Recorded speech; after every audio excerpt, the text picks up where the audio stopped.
SAT 12th, my dear students. So நம்ம இன்னைக்கு என்ன பார்க்க போறோம்னா exercise 5.4ல இருக்கிற first problem வந்து பார்க்க போறோம். இந்த exercise 5.4 வந்து ரொம்ப important exercise. இது வந்து கண்டிப்பா ஒரு 5 மார்க் இல்லைன்னா 3 மார்க் வந்து நம்ம கண்டிப்பா வந்து பப்ளிக் எக்ஸாம்ல எக்ஸ்பெக்ட் பண்ணலாம். ஸோ இந்த ஃபர்ஸ்ட் சம் பாருங்க, இது ரொம்ப இம்பார்ட்டண்டான சம். ஸோ வந்து நல்லா வந்து கவனிச்சுக்கோங்க. Find the equation of two tangents that can be drawn from 5,2 to the ellipse அப்படின்னு கொடுத்துருக்காங்க. ஓகேவா?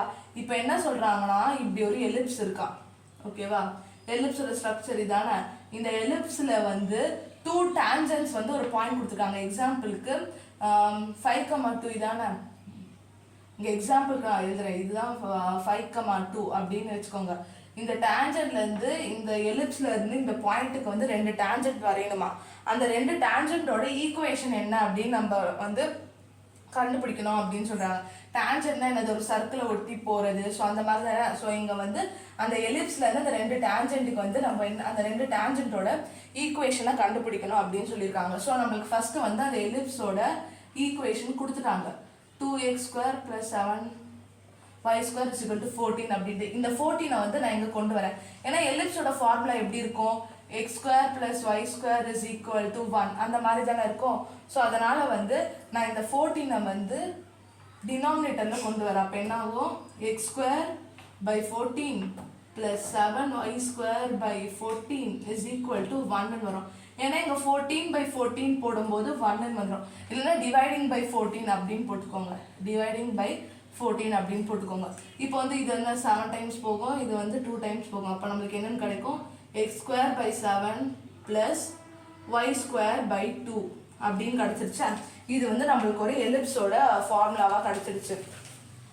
எப்பவுமே வந்து எலிப்ஸ்ல வந்து நான் முன்னாடி சொன்னேன் x square by y square is equal to 1 எதுக்கு சொன்னேன்னா, இங்க எப்பவுமே 1 தான் இருக்கும் எலிப்ஸ் ஈக்குவேஷன்ல பாத்தீங்கன்னா. கீழே டினாமினேட்டர்ல a square by b square. நான் வந்து அந்த கேஸை சொல்லிட்டேன். a square b square வந்து 1 இருக்கும்போது x square plus y square is equal to 1 என்ற ஃபார்மேட்ல எலிப்ஸோட ஈக்குவேஷன் இருக்கும். இப்போ வந்து இந்த a square b squareக்கு வேற ஏதாச்சும் வேல்யூ இருந்தால் அது கண்டிப்பா டினாமினேட்டர்ல வரும். இதுதான் ஜெனரல் ஃபார்ம் ஆஃப் எலிப்ஸோட ஈக்குவேஷன். ஓகேவா? இப்போ வந்து இந்த ஃபார்மேட்ல இருக்கு, நம்மளுக்கு இந்த ஃபார்மேட்ல இருக்கா பாருங்க. ஓகேவா? இப்போ வந்து இந்த a ஸ்கொயர் இருக்கிற இடத்துல என்னென்ன இருக்கு, 7 இருக்கு. இந்த b ஸ்கொயர் இருக்க வேண்டிய இடத்துல என்னென்ன இருக்கு, 2 இருக்கு. ஓகேவா? ஸோ இந்த மாதிரி நீங்க ஸ்டெப் பை ஸ்டெப் போடும்போது கரெக்ஷன் பண்றவங்க டென்ஷன் ஆக மாட்டாங்க. ஸோ ஸ்மூத்தா பப்ளிக் எக்ஸாம்ல நான் சொல்றேன். ஸோ அதனால என்னன்னா, நீங்க உங்களுக்கு அப்படி போட்டிங்கன்னா உங்களுக்கும் ஈஸியா இருக்கும். ஓகேவா? ஸோ இந்த மாதிரியே போட்டு போங்க.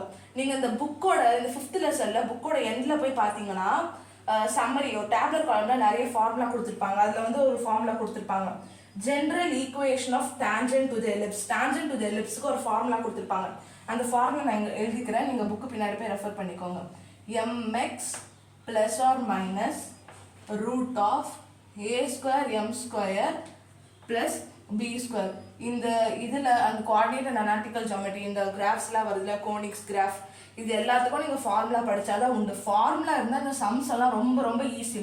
ஃபார்முலாவும் எப்படி இருக்கும்னா கனெக்ஷன் பண்ணி படிக்கிற மாதிரி தான் இருக்கும். ஸோ கண்டிப்பா அதெல்லாம் என்ன சொல்றது, படிச்சிருங்க, அவ்வளோ கஷ்டமாலாம் இருக்காது. ஓகேவா? நம்மளுக்கு ஒரு பாயிண்ட் கொடுத்துருக்காங்க 5,2 அப்படின்ட்டு கொடுத்துருக்காங்க இல்லையா, நான் முன்னாடியே சொன்னேன் இல்லையா. ஸோ 5ன்றது என்னது, எக்ஸ் ஆக்சிஸ்ல இருக்கிற பாயிண்ட், 2ன்றது ஒய் ஆக்சிஸ்ல இருக்கிற பாயிண்ட். இப்போ இந்த எக்ஸையும் ஒய்யை எடுத்து நம்ம இதில் சப்ஸ்டியூட் பண்ணோம்னா இந்த ஈக்குவேஷன்ல சப்ஸ்டியூட் பண்ணோம். ஸோ இந்த மாதிரி ஃபார்முலா படிச்சாலே போதும், கொஸ்டின்லேயே பாதி ஆன்சர் இருக்கும். இந்த மாதிரி சம்லாம் ஃபார்முலா வச்சுதான், இந்த ஃபார்முலாக்கே ஒரு மார்க் நம்மளுக்கு வந்து ப்ரொவைட் பண்ணுவாங்க. ஓகேவா? இப்போ வந்து நம்மளுக்கு a ஸ்கொயர் இருக்கு, b ஸ்கொயர் இருக்கு சப்ஸ்டியூட் பண்றதுக்கு. ஓகேவா? இப்போ நான் இந்த y இருக்கிற இடத்துல 2ன்னு சப்ஸ்டியூட் பண்றேன். m எனக்கு தெரியாது, நான் அதனால அப்படியே வச்சுக்கிறேன். x என்னது எனக்கு 5 plus R minus a square என்னது 7, m ஸ்கொயர் தெரியாது, b ஸ்கொயர் என்னது 2. ஓகேவா? இப்படி நம்மளுக்கு கடைசியில் ஈக்குவேஷன் வந்து நிக்குதா.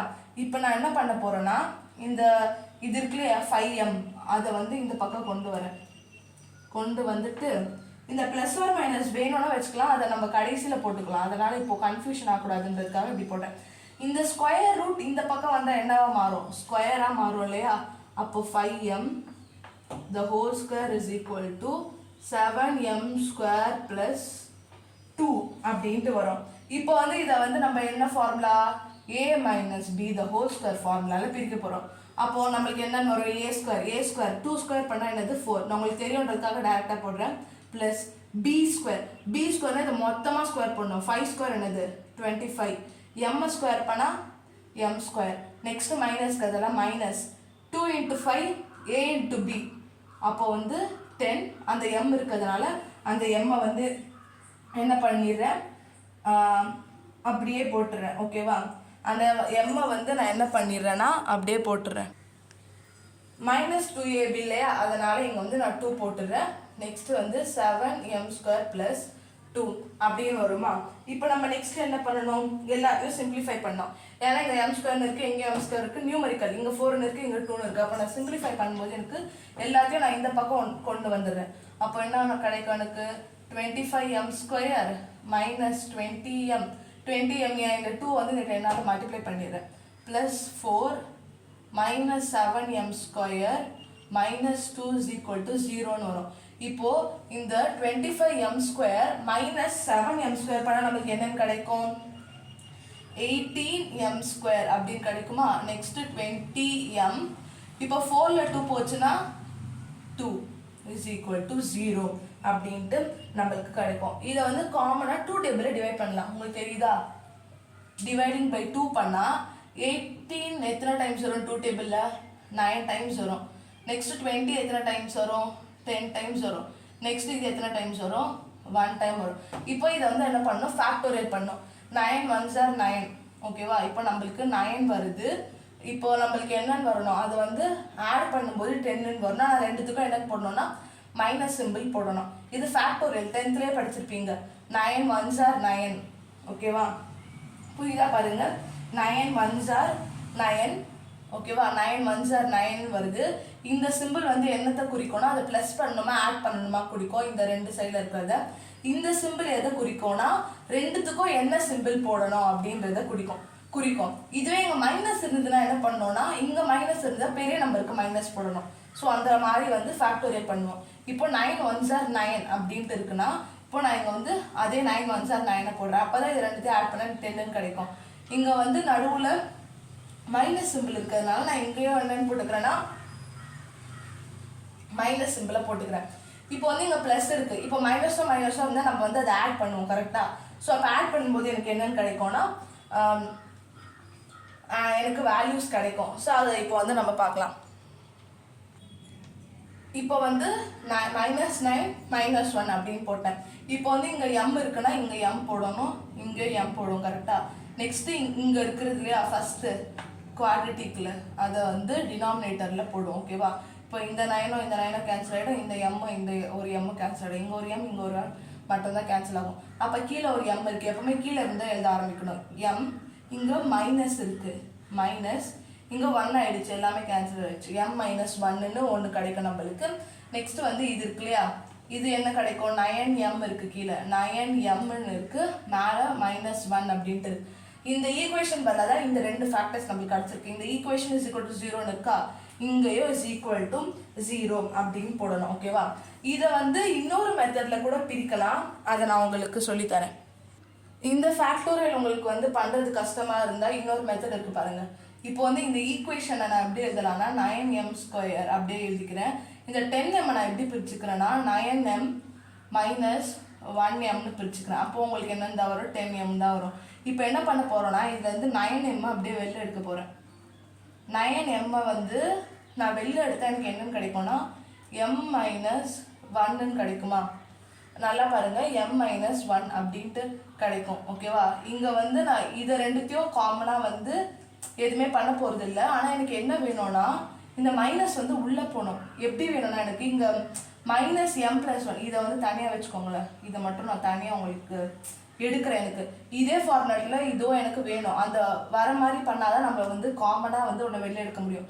இதே மாதிரி இது எனக்கு வேணும் அப்படின்னா நான் என்ன பண்ணுவேன், இங்கே ஒரு வெளியில் ஒரு மைனஸை போட்டேன்னு வச்சுக்கோங்களேன். இங்கே வந்து அதை உள்ளே மல்டிப்ளை பண்ணும்போது எக்ஸாம்பிளுக்கு நான் இதை வந்து இப்படி எழுதுறேன்னு வச்சுக்கோங்க. அப்போ எனக்கு என்னதான் வரும், இந்த மைனஸை உள்ளே மல்டிப்ளை பண்ணும்போது -m+1 அப்படின்ட்டு வரும் இல்லையா. ஸோ அதனால் இங்கே மைனஸை நான் வெளில போட்டு -1 இங்கே என்ன இருக்குது வெளியில் 1 தான் இருக்குது. 1 தான் காமனாக வெளில எடுக்க முடியும், ஏன்னா இங்கே ஒன்று இருக்குது இங்கே ஒன்று இருக்குது. ஓகேவா? இப்போ வந்து நான் இப்படி பண்ணிட்டேன். இப்போ இந்த ரெண்டு ஃபேக்டர்ஸும் வந்து எனக்கு என்னவா இருக்குன்னா ஈக்குவலாக இருக்குது. ஸோ அதனால் நான் அதை எப்படி எழுதலாம்னா 9m - 1 m - 1 அப்படின்ட்டு எழுதலாம். ஸோ நீங்கள் இப்படி பண்ணுறதாலும் இப்படி பண்ணால் உங்களுக்கு ஈஸியாக இருக்குன்னா இப்படி பண்ணுங்க, இல்லைன்னா அப்படி பண்ணுறது ஈஸியாக இருக்குன்னா அப்படி பண்ணுங்க. ஆனால் இது ரொம்ப பெரிய நம்பர்ஸாக போனால் ரொம்ப காம்ப்ளிகேட்டடாக இருக்கும். அப்போ இதுதான் உங்களுக்கு வந்து சூட்டபிள் மெத்தடாக இருக்கும். ஓகேவா? நெக்ஸ்ட் வந்து நம்ம எப்படி இப்போ வந்து இங்கே கண்டுபிடிச்சிட்டோம் இல்லையா ஃபேக்டர்ஸு. இப்போ இஸ் ஈக்குவல் டு 0ன்னு இருக்குது. இப்போ நான் தனித்தனியாக இஸ் ஈக்குவல் டு 0ன்னு போடுறேன். அப்போ எனக்கு என்னென்னு கிடைக்கும்? ஸ்லோப் ஒன்றுத்தில் 1ன்னு கிடைக்கும். இன்னொரு ஸ்லோப் எனக்கு என்னென்னு கிடைக்கும்னா 9m = 1 m = 1/9 கிடைக்கும். ஓகேவா? இப்போ நெக்ஸ்ட் இந்த ஸ்லோப்பை வச்சு நம்ம வந்து ஈக்குவேஷன்ஸ் போடுறது எப்படின்னு பார்க்கலாம். இப்போ வாங்க நம்ம எப்படி வந்து அந்த 2 டேஞ்சன்ஸோட ஈக்குவேஷனை ஃபார்ம் பண்ணலான்னு பார்க்கலாம். ஸோ ஃபஸ்ட்டு நம்மளுக்கு என்னென்னு கிடச்சிருக்குது? ஸ்லோப் இஸ் ஈக்குவல் டு 1ன்னு கிடச்சிருக்குது இல்லையா பசங்களா? இப்போ நெக்ஸ்ட் m = 1/9 அப்படின்னு கிடச்சிருக்கு. இப்போ நம்ம என்ன பண்ண போகிறோம்னா இது ஈக்குவேஷன் ஆஃப் டேஞ்சன்ட். இது ரொம்ப 10th படிச்சிருப்போம் நம்ம. ஓகேவா? அப்போ அதுக்கு ஃபார்முலா என்ன? y - y1 = m × x - x1 அப்படின்றதுலாம் நம்மளுக்கு ஃபார்முலா. அவன் கொஷினில் கொடுத்துருக்கான் 5,2 அப்படின்ட்டு. இது ஏற்கனவே நம்ம xyன்னு யூஸ் பண்ணிட்டோம். ஸோ இப்போ வந்து நம்ம இங்கே இது என்ன யூஸ் பண்ண போகிறோம்னா x1 y1 அப்படின்ட்டு வந்து நம்ம இதை வந்து யூஸ் பண்ண போகிறோம். ஓகேவா? இப்போ வந்து ஸ்லோப் வந்து 1 இருக்கும்போது நம்மளுக்கு என்ன ஈக்குவேஷன் வருது அப்படின்னு பார்க்கலாம். இப்போ வந்து y - y1ன்ற இடத்துல என்ன இருக்குது? 2 இருக்குது. ஸ்லோப் என்னது? 1. x அப்படியே போட்டுறேன். x1 வந்து 5. ஓகேவா? ஸோ இப்போ இது எல்லாத்தையும் ஒரே பக்கமாக எடுத்துகிட்டு வந்து எழுத போகிறோம். 1 × anything the same thing. இப்போ வந்து இதை இந்த y வந்து நான் இந்த பக்கமாக கொண்டு வரேன். +2 ஆகிடும், -y ஆகிடும். அப்போ வந்து x - y - 3 = 0. ஸோ இதுதான் வந்து ஃபர்ஸ்ட் டேஞ்சன்ட்டோட ஈக்குவேஷன். இப்போ நெக்ஸ்ட் டேஞ்சன்ட்டோட ஈக்குவேஷன் என்னது? அதே மாதிரி m = 1/9. ஆனால் x1 y1 அதே தான். இப்போ ஈஸி அதே மாதிரி தான் y - 2, ஏன்னா y1 இருக்கிற இடத்துல 2ன்னு போட்டேன். ஸ்லோப் மட்டும் என்னது? 1/9 x - 5. இப்போ வந்து இந்த 9 வந்து நான் கிராஸ் மல்டிப்ளை பண்ணும்போது 9y - 18 = x - 5 வருமா? இப்போ நான் அதே மாதிரி x தான் மோஸ்ட் ஆஃப் த கேசஸ் நம்ம பாசிட்டிவாக வைப்போம். அதனால் நான் y-ஐ வந்து அந்த பக்கம் கொண்டு வரும்போது இந்த மாதிரி வருமா எனக்கு ஈக்குவேஷன்.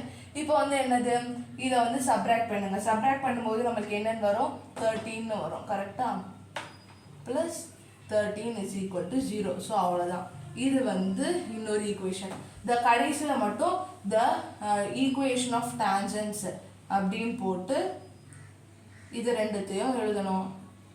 ஸோ அவ்வளோதான், சிம்பிள்.